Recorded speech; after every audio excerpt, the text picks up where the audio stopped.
Hi everyone, my name is Morgan with Compass Rose Astrology, and today we're going to be going through the astrology and the tarot kind of chat of May 2023 with our Aries rising signs. And this is a kind of a different setup this month, and I apologize if it doesn't look like it usually does or sound like it usually does. We'll get back to our regular scheduled videos next month. But today we will first go through and I'll talk about all the different transits that you guys can be expecting this month, and then I'll tie it in with a tarot reading and then do an oracle reading for you last. And I do these readings from the rising sign perspective, so you can see Aries over here on the first house, and this is a general reading, so take what resonates and leave what doesn't. And yeah, if you guys enjoy these videos, I am thinking about opening up for personal tarot readings as well, but let's just jump right in, and I'll tell you what you can kind of expect for the major transits this month, Aries. So the first thing on the first day of May, we have Pluto in Aquarius going to be moving retrograde.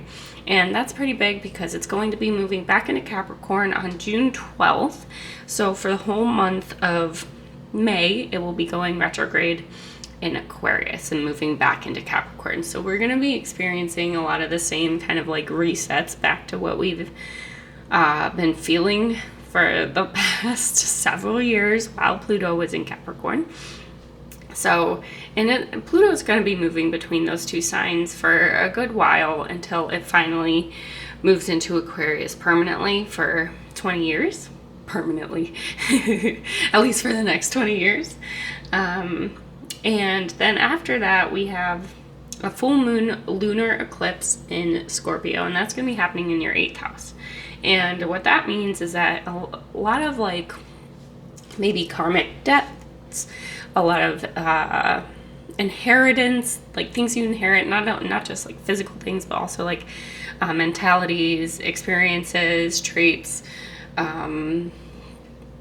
sorts of memories, things like that you've inherited from other people, or that you relate to other people, that could be a strong focus for you this month after this full moon lunar eclipse in Scorpio. And this is just following a solar eclipse in Aries that happened in the middle of April. So, and both of these eclipses are ruled by Mars. And so we have Mars very strongly activated over here in Cancer. Mars will be entering Leo at the end of the month. So we'll see if your 4th and 5th house are going to be activated here. And we also have Jupiter making its way out of Aries and moving into Taurus to have fun with this fun and jumble of planets until Sun and Mercury move out into Gemini. But having Jupiter, Uranus, and the Sun and Mercury hanging out together, that's going to be a pretty big activation for you as well. And yeah, let's just jump in. And I don't have any of my cleansing tools, but I did shuffle my decks and kind of bless them with the intention to bring in good positive messages for your highest good Aries. So thank you so much, Spirit, for your guidance and for your messages, and we will just jump right in. So what has Aries been experiencing?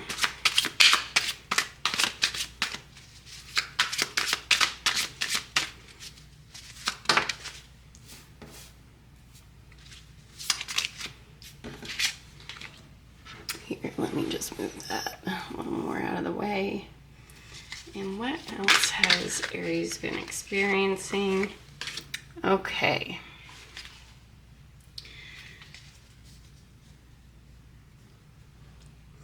Okay, so first and foremost, we have you showing up here very strongly as the King of Wands, Aries. This is a card that indicates very strongly both the Cancer and Leo house, your 4th and 5th house. So what that means is that those are probably highly activated for you, and I would say that it's incredibly indicative of it because you do have your planet, Mars, here moving from Cancer into Leo. And when we have that happen, especially with the full moon happening, I would say that whatever strong activities are happening for you, it's definitely going to be highlighted on the 5th when we have that lunar eclipse. And when we have the 8th house and the 4th house very strongly activated, this is a trine, kind of a aspect happening here. And that's actually a pretty strong and supportive aspect to have. Trines are probably some of the best angles to have happening in your chart. And between your 4th and your 8th house, I really do think that this is something that could be indicative of some sort of familial karma, basically, that's happening for you this month. And I definitely want to say that with the Tower and with the 8 of Wands and the King of Wands, there's just a very strong indication of something happening for you that's very quick, very sudden, and has really changed how you think about things. Because often here we have this strike of lightning happening with the Tower, and that can often indicate just like this spark of understanding, a spark of knowing. And it doesn't have to be necessarily bad, and I'm not seeing or feeling anything negative from this card for you, especially paired with these other 2 cards. Just that you, like, maybe life has just felt really, really quick and really, really fast, and it's been hard for possibly for you to keep up. Keep up in terms of like understanding and like processing, basically, Aries, but not keeping up physically, because you're an incredibly fast person as it is. I just feel like maybe you feel like you might be losing your footing because there's a lack of grounding here, and whatever this kind of spark of understanding, this message that came into you, it could be like a message from someone within your family, could be parent, because the 4th house is about your parents, or about people that stand out to you. It could be specifically a father figure, not just an actual father, but this is what is coming through for you. There's just the spark of understanding, this message coming into you that's kind of like shaking up your entire world. And it could be happening between this, the solar eclipse that happened in April, and this lunar eclipse, and then playing out for the rest of the month. And let's see. Yeah, so Mars is like really, really heavily activated for you here. So this could even be indicated towards like children, because Mars is moving into your 5th house. So if you have children, maybe this is something that you're maybe suddenly talking about, or maybe wanting to have children, or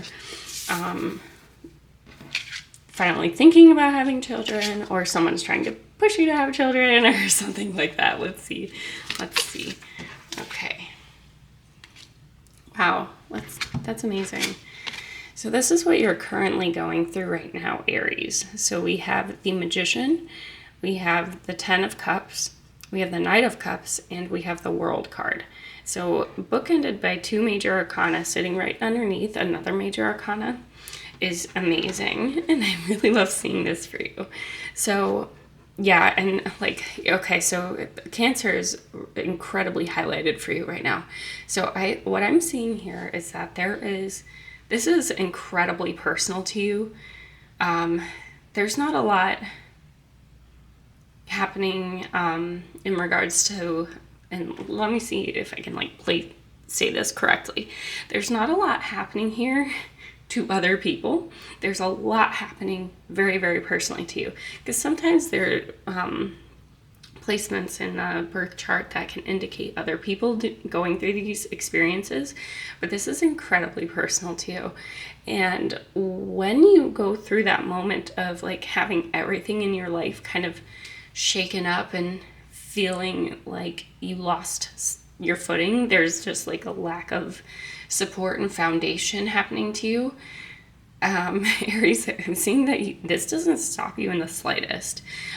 You have a lot of self-worth, and I really do think that having Mars move into Leo is going to be showing you that maybe just, and being in Cancer, I think that it's going to be showing you that there are other ways to succeed, and you have all of the tools that you need, to succeed.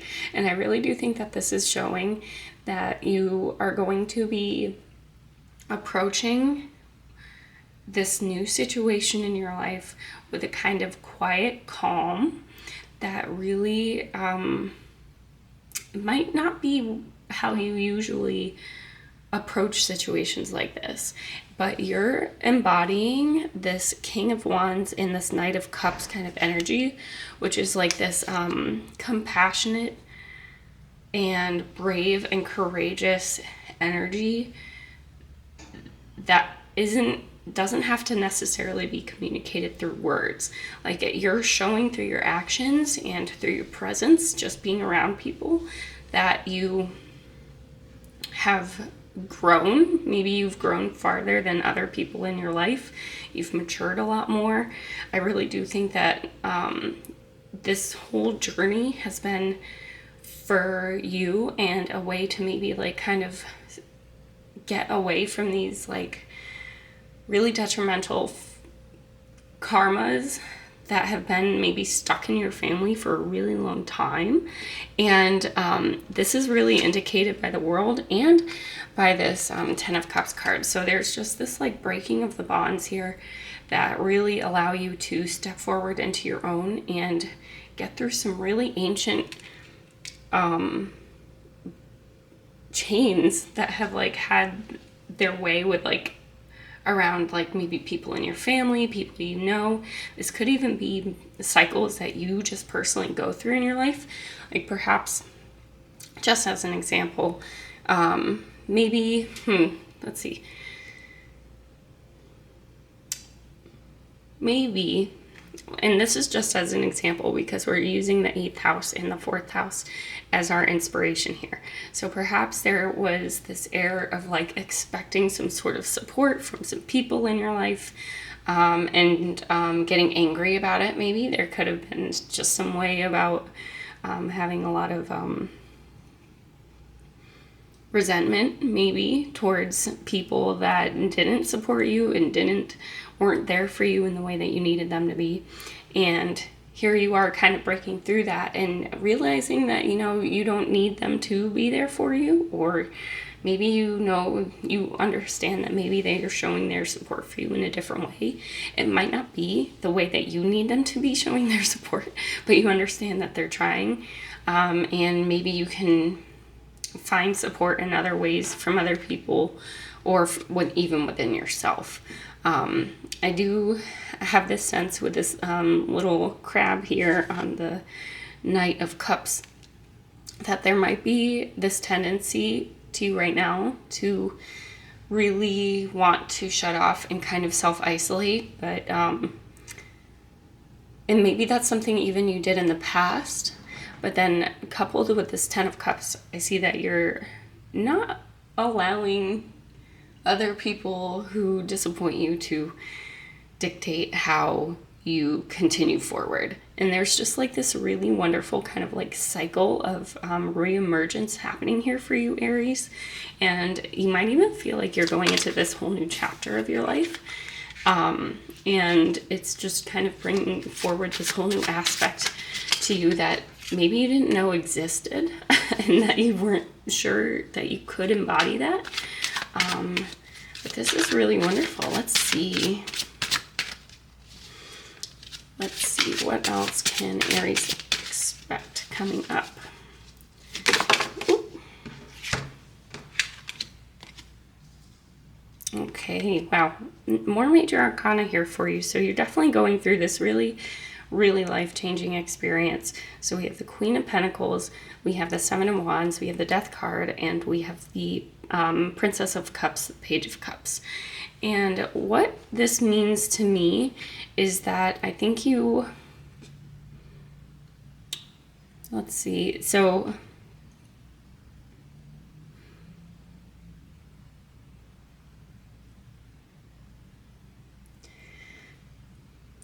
So what this means to me is coming up for you after this lunar eclipse especially, and then maybe once Mars enters Leo.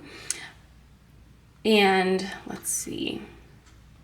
And this is going to be one of the last Scorpio eclipses. So I really do think that this is actually tying up some sort of experience that you've been having for a while, maybe over the last like year and a half, because those eclipses have been going through Taurus and Scorpio for quite some time. And we do have another Taurus eclipse at the end of the year. But I'm pretty sure Scorpio eclipses are almost done. And this is just indicating a complete like feeling of growing new limbs, becoming a new version of who you thought you could be, and being really kind of strong and independent in oneself. And it really allows you to flourish and bring out a side of yourself that I think that you've always wanted to explore but haven't really been able to tap into until you finally were able to kind of let go of whatever information came in for you, or whatever spark of knowledge came in for you. And what we have here is an act like complete success moving forward, but kind of feeling like you might have to defend yourself against possible people that think that they might know better, or that they know you better than you know yourself. But staying strong and allowing these changes to kind of move with you, and not being afraid of making changes and making movements on your own without based off of the information that you have. And then also allowing yourself to plan, because up here we don't have any plan, we don't have any foundation or anything.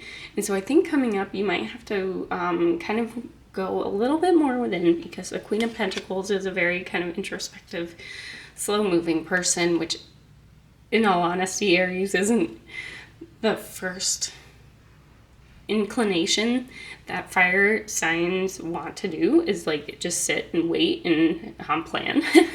And I totally get that. I have all fire and air in my chart, so I do totally get that. But allowing yourself to really sit in within and make a good foundation for yourself, because perhaps you haven't felt like there was a lot of a foundation for you to begin with, and now you're understanding that whatever it was had to go away and you have to rebuild kind of from scratch basically.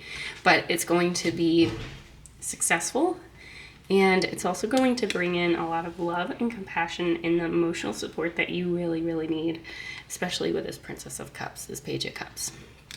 And if you look here, so we have the crab in this one, and then we have the turtle in this one. And I think you're going to be learning, let's see if it focuses.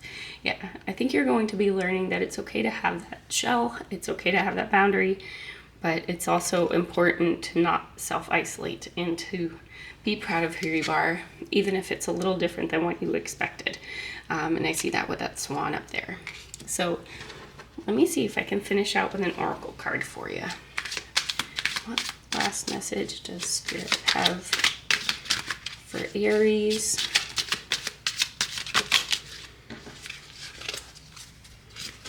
I love it. Okay, so we have the snail card, which says slow, which is kind of indicative of the Queen of Pentacles, right?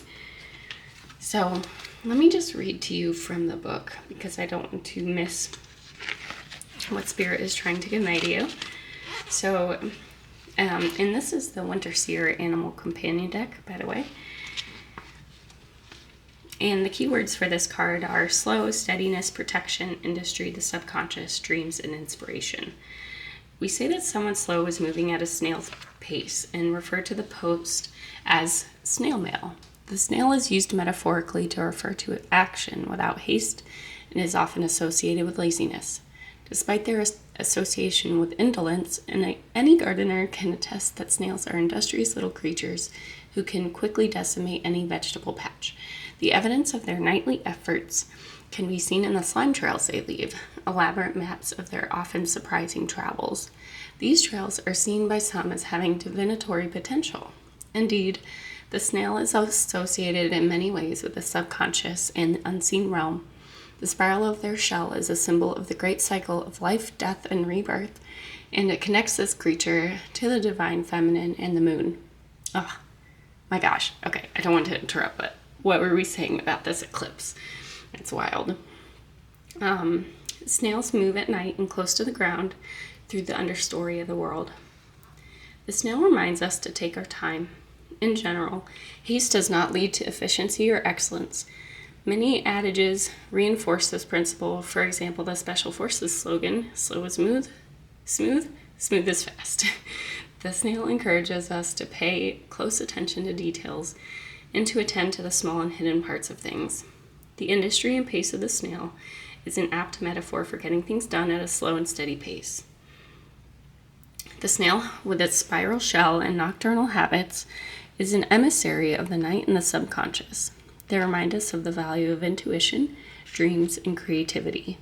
The snail is a useful guide for sensitive and artistic people who feel they must move through the world inside a shell.